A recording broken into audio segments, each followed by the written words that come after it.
Jeff Housenbold, shares of Shutterfly are up over 25% year to date. What's driving the stock?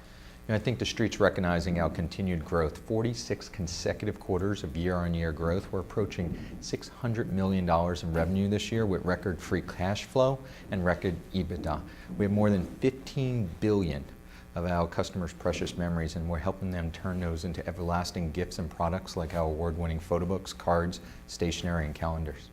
Well, you've certainly had a lot of growth, but there are a lot of skeptics out there, especially when it comes to valuation.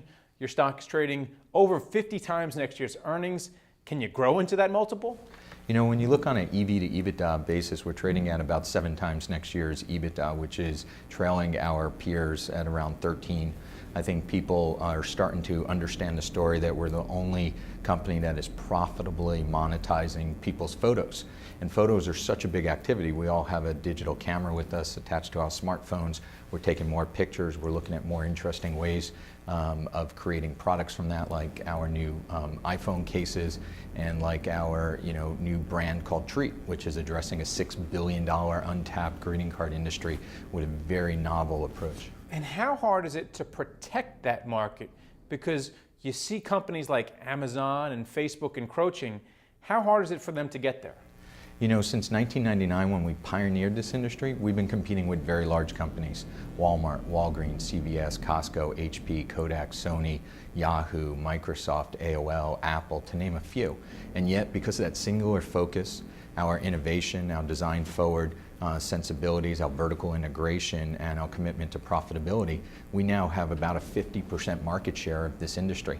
So while there are a lot of players playing at different points in the value chain, from sharing and editing to storage to printing, we do it all. We're a cloud-based service with more than 15 billion photos. Well, Facebook went ahead and bought Instagram for $1 billion.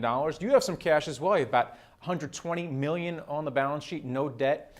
You have been spending it. Any plans to spend some more? You know, as we think about M&A, we look at, is it the right strategic fit? Can we get it at the right valuation? And can we integrate it successfully? Because all three are necessary to be successful in M&A. We recently bought Tiny Prints 18 months ago. We bought Photocino, a Israeli-based company that's going to help us make photo books and calendars and personalized products easier and better for our customers. And so we're looking for additional technology tuck-ins, international expansion, domestic expansion, adjacent markets, and continued consolidation, like we just bought Kodak Gallery's assets from Kodak as they entered into bankruptcy. So we think as we continue to spit off lots of cash that we're going to be thoughtful about our M&A. How seasonal is your business? Do you see a ramp up around Mother's Day and Valentine's Day and Christmas holiday? How does it work with regard to the calendar? You know, we're very holiday and gift-giving driven. So the holidays is the biggest part. We do a little more than 50% of our revenue in the fourth quarter. And then Mother's Day is a great business for us. Father's Day is a great business, graduation. And of course, we have Wedding Paper Divas, which addresses weddings and birth announcements throughout the year. But the fourth quarter, where people are given holiday gifts, and our greeting cards and mugs and other personalized products, is by far and away the biggest. And finally, so can you glean anything about the coming holiday season? Or because you're such a quick turnaround company, it's hard to tell right now since we're still in September? You know, we gave guidance at the end of Q2 at $582 to $592 million, which is a continued growth in both the top line as well as record EBITDA and free cash flow. So we think our market-leading position is a great place to be, with a healthy balance sheet with products that customers just love as we head into the busy holiday season. This market has fewer players. We're coming into a Monday where we're going to enter in a new stage of tech. It's a stock picker's market. Welcome to the 5 dumbest things Apple on Wall Street. reported earnings.